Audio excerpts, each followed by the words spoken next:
चला तर मंडळी, मग ताळ्यावर मिळणारा आणि चायनीज सेंटरमध्ये मिळणारा चिकन 65 बनवूया. त्यासाठी घेतलेलं आहे 3 पावशेर चिकन. त्याच्यामध्ये थोडीशी हळद, गरम मसाला, धने पावडर, मिरची पावडर टाकलेली आहे, आलं लसूण मिरचीची पेस्ट टाकायची आहे, एक डब्बा जो आहे तो दहीचा टाकून घ्यायचा. दह्यामध्ये पाणी नसावं.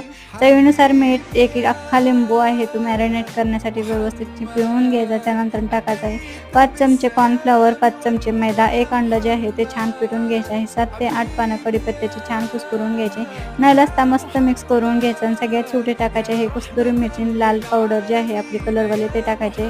कलर तर बनतायच, कारण की पहिल्यांदा आपल्या डोळ्याला तृप्त करणार असं 65 दिसलंच पाहिजे. त्यानंतर लो टू मिडियम हीटवर छान 10 ते 15 मिनिटं भाजून घ्यायचं आहे. अतिशय अप्रतिम असं 65 कसं बनवायचे टिप्समध्ये सगळं दिलेलं आहे आणि अतिशय अप्रतिम 65 कसं असावे हे सुद्धा सांगितलेलं आहे. त्यामुळे माझे फोटो काढत त्रिकोण दिसत तिथं क्लिक करा आणि पूर्ण व्हिडिओ पाहायला अजिबात विसरू नका. आणि चॅनलवर जर नवीन असेल तर सबस्क्राईब.